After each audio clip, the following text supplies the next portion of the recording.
आपका स्वागत है। बड़ी खबर का रुख करते हैं। इशारों में बहुत कुछ कह गए जेपी नड्डा। कहा कि नेता बनने के लिए वजन लाना पड़ता है और रातों रात नहीं आ जाता वजन, क्योंकि उसके लिए करनी पड़ती है जबरदस्त मेहनत। वहीं सांसद और विधायक बनने से पहले बनो कार्यकर्ता। पार्टी आपको खुद टिकट देगी, पार्टी का भला होगा तो आपका भी होगा। अब नड्डा के इस बयान को लेकर बीजेपी नेताओं में खुसर फुसर शुरू हो चुकी है। तो इस वक्त की बड़ी खबर, इशारों में। तस्वीर तो वो अपनी तरफ से पूरी साफ कर गए, लेकिन कौन इन इशारों को अपने अंदाज में किस तरीके से समझता है, ये महत्वपूर्ण है। मेरे सहयोगी और दिल्ली न्यूज एडिटर अदिति नागर जुड़ गई हैं। अदिति, ये एक पहेली है जिसको हर कोई अपने अपने अंदाज में सुलझाएगा।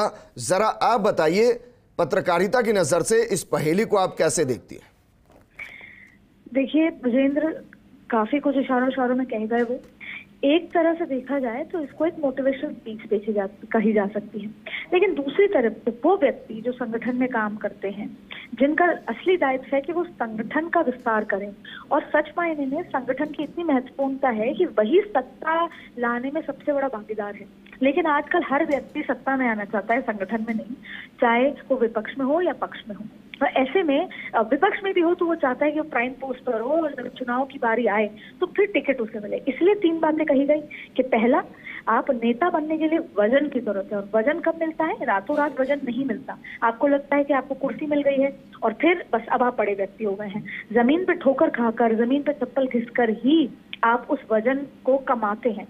दूसरा, उन्होंने कहा कि एमएलए एमपी बनने से पहले कार्यकर्ता बने। यही वजह है कि नरेंद्र मोदी प्रधानमंत्री होने के बाद भी वो अपने आप को कार्यकर्ता मानते हैं। तो ये तमाम बातें कही गई, क्योंकि ये बात साफ है कि दिल्ली संगठन के, और जैसे बीजेपी ने 5 साल काम किया, 4 साल काम किया, उससे संतुष्ट नहीं है।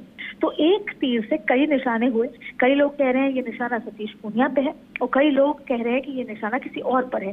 पर सच बात ये है कि जब मानगढ़ धाम की तैयारी के लिए कोर ग्रुप की बैठक हुई थी, उसमें जेपी नड्डा और अमित शाह ने साफ ये कन्वे कर दिया था कि पिछले 4 साल में जिस भी तरीके से काम हुआ है, पार्टी ने किया है, ना कोई बड़ा एजेंडा सरकार के खिलाफ खड़ा कर सके, ना कुछ, तो वो पार्टी में हर व्यक्ति से नाखुश हैं, और जिस तरीके से काम हुआ है उससे खुश नहीं है। यही वजह थी कि कार्यकारिणी में केवल तेलंगाना की तारीफ हुई, तेलंगाना की यात्रा की तारीफ हुई, जबकि राजस्थान में भी जन आक्रोश यात्रा निकली, और जन आक्रोश यात्रा की एक मोटी बुक की फीडबैक रिपोर्ट भी भेजी गई कि कैसे कैसे हम कितने व्यक्ति तक पहुंचे, कितनी कंप्लेंट आई। लेकिन तारीफ प्रधानमंत्री ने केवल तेलंगाना की यात्रा की करी। तो इसका मतलब साफ है कि राजस्थान के संगठन से, उससे काम करने के तरीके से, या फिर हर वो मेजर व्यक्ति है जिसको कोर ग्रुप कहा जाता है, उससे अभी आलाकमान नाखुश है। और ये एक तैयारी थी, उनको बताना था कि हर व्यक्ति सिर्फ ना तो सिर्फ टिकट के लिए और ना सिर्फ सत्ता के लिए लालसा बने, जबकि संगठन में काम करे, जूते घिसे, और तब जाके आप कोई बड़े व्यक्ति बनते हैं। तो आप समझ रहे हैं कि एक तीर से कई निशाने आज जेपी नड्डा ने साधे हैं। इससे ये समझ में आ गया कि दिल्ली सोच क्या रही है। लेकिन अदिति, सवाल यह है कि जिनके बीच में बोल रहे थे वो अपने आप में राजस्थान के बड़े नेता रहे हैं और बड़े नेता हैं, तो उनको इशारों में क्या कहा गया? क्योंकि लड़ाई कार्यकर्ताओं के बीच तो है ही नहीं, लड़ाई तो ऊपर नेताओं के बीच में। देखिए, बहुत अगर साफ बात करें विजय, तो आज की तारीख में चाहे प्रदेश अध्यक्ष की दौड़ हो, अगर ये माना जाए कि प्रदेश अध्यक्ष बदला जाएगा, तब भी काफी सारे नेता और काफी लंबी फहरिस्त है, और सब अपने अपने दावे ठोकने के लिए दिल्ली तक भी पहुंच चुके हैं। दूसरी बड़ी बात है कि चाहे फिर कैंपेन कमेटी के अध्यक्ष की नाम हो, तब भी बड़े बड़े दावे हैं, बड़े बड़े नाम है। तो इन शॉर्ट, अगर बीजेपी की सत्ता की बात आती है, जब भी चुनाव होते हैं, तो कुर्सी के लिए कुर्सी एक है, और 10 लोगों के नाम तो अभी अगर अपन बात करें तो 2 मिनट में गिन सकते हैं। तो यही बीजेपी की राजस्थान की सबसे बड़ी प्रॉब्लम है, जो दिल्ली समझ चुकी है कि एक अनार 100 बीमार, और ऐसे में आप कभी भी अगर एक व्यक्ति का नाम घोषित कर दिया तो बाकी 9 विरोध करेंगे। और यही वजह है कि केवल प्रधानमंत्री के चेहरे पर चुनाव लड़ा जाएगा, जिससे आपसी लड़ाई ना हो। और बेसिकली इस भाषण का टारगेट उन 10 लोगों में से कम 5 लोग तो थे ही, क्योंकि कई तो बहुत बड़े नेता हैं जो अपना पत्थर बता चुके हैं, लोग अपना साबित कर चुके हैं। लेकिन वो लोग जो अभी नए हैं, तैयारी कर रहे हैं, लेकिन फिर भी वो सत्ता की ओर या फिर पद की ओर देख रहे हैं, उनको ये समझाया गया है। यहाँ तक कि एक बड़ी प्रॉब्लम जन आक्रोश यात्रा में निकल कर आई कि जन आक्रोश यात्रा में लोगों को जोड़ने के लिए या जो दावेदार थे उनको जोड़ने के लिए इस तरह से जोड़ा गया कि अब एक विधानसभा पे कम से कम 6 दावेदार तैयार हो गए हैं। तो दिल्ली में एक फीडबैक रिपोर्ट में ये सोचा गया कि ये तो और नुकसानदायक है। हम सोच रहे अगर एक विधानसभा पे 6 दावेदार तैयार हो जाएंगे और 6 में से केवल एक ही को टिकट दी जाएगी तो बाकी 5 दावेदार जो है जो अपने आप को दावेदार मानते हैं क्योंकि वो जन आक्रोश में शामिल हुए थे वो नुकसान करेंगे। तो ये भी फीडबैक चिंता की बात आई कि ये गलत तरीके से जन आक्रोश यात्रा में लोगों को जोड़ा गया है। तो तमाम तरीके की बातें यहाँ आ रही हैं, लेकिन आज जेपी नड्डा ने जो कुछ कहा मुझे लगता है कि बहुत लोगों को बहुत कुछ कर। बिल्कुल अदिति, शुक्रिया हमारे साथ जुड़ने के लिए। लेकिन सवाल यह भी है कि बीजेपी प्रदेश कार्य समिति की बैठक में क्या कुछ खास रहा। हमारे सहयोगी ऐश्वर्या प्रधान की रिपोर्ट जरा देखते हैं। बीजेपी अध्यक्ष जेपी नड्डा के कार्यकर्ताओं को 2 टूक, टिकट की चाह रखने वाले नेताओं को 2 टूक जवाब दिया और कहा कि किसी पद विशेष के लिए चिंता ना करें, कार्यकर्ता बनकर ना रहो बल्कि नेता बनो। रातों रात नेता नहीं बन जाते, काबिलियत से वजन लाना पड़ता है। मांगने से कुछ नहीं मिलता, काबिलियत से मिलता है। ऊपर ना जाओ, नीचे की तरफ जाओ, नीचे की तरफ जाओगे तो लीडर बनोगे। पद की चिंता नहीं करें, पद पार्टी अपने आप देगी। जनता के लीडर बने आप, बूथ की जानकारी होनी चाहिए। आप ऊपर की जो जानकारी रखते हैं बूथ की नहीं रखते। कई को तो बूथ के नंबर तक पता नहीं है। मैं आज राष्ट्रीय अध्यक्ष हूं, कल नहीं भी रहूं तो भी मरते दम तक पार्टी में कार्यकर्ता बनकर काम करता रहूं।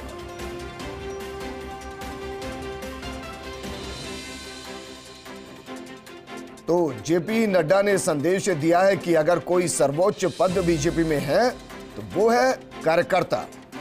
मेरे सहयोगी ऐश्वर्या प्रधान जुड़ गए हैं। ऐश्वर्या, ये स्थिति तो कई नेता स्पष्ट कर चुके हैं कि पार्टी का जो सबसे बड़ा पद है वो दरअसल कार्यकर्ता का है, जो आपसे ना कोई छीन सकता है और ना उसमें कोई घटोतरी बढ़ोतरी होती है। लेकिन जो संदेश यहां दिया गया, क्या वो टॉप लीडरशिप को दिया गया है? देखिए, इस संदेश के मायने हैं कि पहले आप कार्यकर्ता हो, ये मूल चीज है, लेकिन उसके बाद यदि आप टिकट की एमपी एमएलए बनने की चाह रखते हो तो इस चाह को दूर रखो। इस पार्टी स्वाभाविक रूप से अपने आप जो आप जिस चीज के काबिल है वो चीज आपको देती है, भले ही आपको पार्टी कुछ भी बनाए। मिसाल के तौर पर यदि आप कोई एमपी या एमएलए बनना चाहते हो या अन्य जनप्रतिनिधि की बनना चाहते हो या कोई बड़ा पद पार्टी में लेना चाहते हो तो आप ये सब कुछ सोचकर उम्मीद मत करो। आप अपना काम करते रहो और अपने आप को इतना काबिल बनाओ कि पार्टी खुद आपको वो पद दे या आपको टिकट दे। जेपी नड्डा ने एक बहुत बड़ी बात बोली विजेंद्र। जेपी नड्डा बोले कि मैं पहले कुछ नहीं था, पार्टी ने मुझे इतना बड़ा पद दिया, मेरा ध्यान रखा और इवन उन्होंने यहाँ तक भी कहा कि लोग मेरा नाम भी ठीक से नहीं ले पाते थे, कि लोग जगत प्रकाश नड्डा की जगह जयप्रकाश नड्डा भी बोल देते थे, लेकिन पार्टी के कैडर की वजह से ही आज मैं यहाँ तक पहुंचा हूँ। पार्टी का कैडर बेहद मजबूत है। उन्होंने साफ तौर पर कहा कि यदि आप पार्टी के साथ लगकर काम करते हैं तो आप ऊपर की तरफ मत देखो, नीचे की तरफ देखो, यानी कि बूथ पर जाकर अपने आप को मजबूत करो। बूथ की आपको जानकारी कई बार नहीं होती है। कई बार कई कार्यकर्ताओं से पूछा जाता है कि आपके बूथ का नंबर क्या है, तो कई कार्यकर्ता सकपका जाते हैं, उनको अपने बूथ का नंबर भी याद नहीं होता। तो आप अपने बूथ का नंबर याद रखो और जहां भी जिस व्यक्ति के पास आप जाओ तो डोर टू डोर की जगह आप हाउस टू हाउस जाओ और हाउस टू हाउस में जाकर आप 60% लोगों की बात सुनो और 40% बाद में अपनी बात कहो, जब उनकी बात इत्मीनान से तल्लीनता से सुन ले, क्योंकि पार्टी की तरफ आम आदमी बड़ी उम्मीद की निगाहों से देखता है कि भारतीय जनता पार्टी का आज कैडर वो है। फिर उन्होंने एक कांग्रेस के लिए भी कहा कि कांग्रेस अब देश भर में खत्म हो चुकी है, इस तरीके से भी उन्होंने कहा। और क्षेत्रीय पार्टियों में भी वही परिवारवाद झलक रहा है। उन्होंने लालू यादव, मुलायम यादव और अन्य नेताओं की पार्टियों के उदाहरण भी दिए। उन्होंने तमिलनाडु से लेकर जम्मू कश्मीर से लेकर नॉर्थ ईस्ट से लेकर उड़ीसा तक के हर एक राज्य के, ओवरऑल भारत तक के उदाहरण बताए और पार्टी के मजबूत कैडर की बात कही। लेकिन इन सबके बीच में बड़ी बात यह है कि यदि आपको नेता बनना है तो आपको इस काबिल बनाना पड़ेगा। रातों रात कोई नेता नहीं बनता, नेता बनने के लिए मेहनत करनी पड़ती है। अगर मैं तो सभी से कहूंगा कि सभी नेता बनो, लेकिन उसके लिए मेहनत करो और मेहनत का कोई शॉर्टकट नहीं होता। तो ये सीधे तौर पर सभी को मैसेज था, बड़े नेताओं को भी मैसेज था, जो चूंकि एक चीज है, इसको एक चीज से जोड़कर देखा जा सकता है कि पिछले दिनों एक खबर लगातार विजेंद्र चली कि मुख्यमंत्री के चेहरे, आपको बखूबी पता है और आपने डिबेट में भी ये चीजें लगातार बोली भी हैं, तो ऐसा माना जा सकता है कि इशारों में वो अपनी बात कह गए। तो दूसरी तरफ ये भी माना जा सकता है कि वो सभी कार्यकर्ताओं को दो टूक मैसेज देकर चले गए। बिल्कुल ऐश्वर्या, लेकिन दो सवाल हैं जो बीजेपी कार्यकर्ताओं के जहन में शायद होंगे। पहला तो ये कि वो कौन से नेता के पीछे रहे या कमल के फूल के पीछे रहें, क्योंकि कमल के फूल के पीछे रहेंगे तो क्षेत्रीय राजनीति राजस्थान में अलग अलग तरीके से है, मेवाड़ में कुछ, मारवाड़ में कुछ, और आपको उन नेताओं को साधना पड़ता है। अच्छा, दूसरा ये कि जो एकजुट आज मंच पर दिखाई दिए वो मंच से उतरते ही अलग अलग गुट में दिखाई देते हैं। और जो सवाल, हालांकि वो सवाल लगभग कंफर्म है, लेकिन क्या जिसका इंतजार हम कर रहे थे कि सतीश पूनिया को लेकर, एक्सटेंशन को लेकर कोई बात हो, वो इशारों में भी क्या कही गई? कोई बात नहीं हुई है और एक्सटेंशन को लेकर प्रदेश कार्य समिति में कोई बात भी नहीं होती है, क्योंकि राजस्थान के ही प्रदेश अध्यक्ष का कार्यकाल पूरा नहीं हुआ है, अन्य कई प्रदेशों के अध्यक्षों के कार्यकाल पूरे हुए हैं। तो ऐसे में जो भी फैसला होगा वो पूरे देश भर के लिए होगा, यानी दूसरे जो राज्य हैं उनके लिए भी होगा। एक्सटेंशन को लेकर किसी तरीके की बात यहाँ पर नहीं कही गई, लेकिन यहाँ पर सीधे तौर पर सियासी मैसेज सभी को दे दिया गया है। और कमल के फूल की बात वो हमेशा अपने भाषण में बोलते हैं, आज भी उन्होंने कमल के फूल की ही बात कही जब कोटपुतली में हुए रूबरू जनता से, कुंडा में जनता से रूबरू हुए और यहां पर हुए, उन्होंने कमल के फूल की ही बात कही। यही कारण था, उन्होंने कैडर पर जोर दिया, उन्होंने कार्यकर्ताओं पर जोर दिया कि आप कैडर, आप पार्टी का इतना मजबूत है कि उस कैडर को बरकरार आपको रखना है। और कांग्रेस को भी उन्होंने आड़े हाथ लिया। लेकिन विजेंद्र, जेपी नड्डा का महज 35 से 40 मिनट का संबोधन बहुत कुछ इशारे भी कर गया।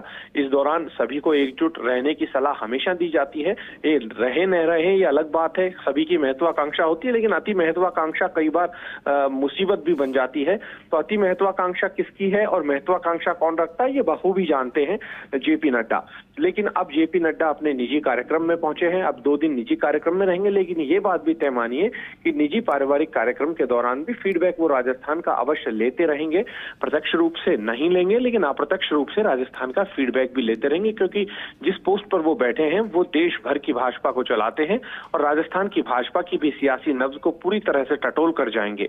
तो आज की ये बड़ी खबर यही है कि एमपी एमएलए बनने की अगर आप सोचते हो तो आप ऐसा ना सोचे, आप पहले पार्टी के कार्यकर्ता हैं, लेकिन पहले नेता भी बने। नेता बनने के लिए आप मेहनत करें, यानी कि आप डोर टू डोर भी जाएं, आप हाउस टू हाउस जाएं, बूथ पर पार्टी को मजबूत करें, पन्ना प्रमुखों को लेकर आप फोकस करें, तब जाके आप नेता बनोगे। और नेता बनने के बाद पार्टी आपको खुद वो सब कुछ दे देगी जिसको लेकर आप मानकर चल रहे हो।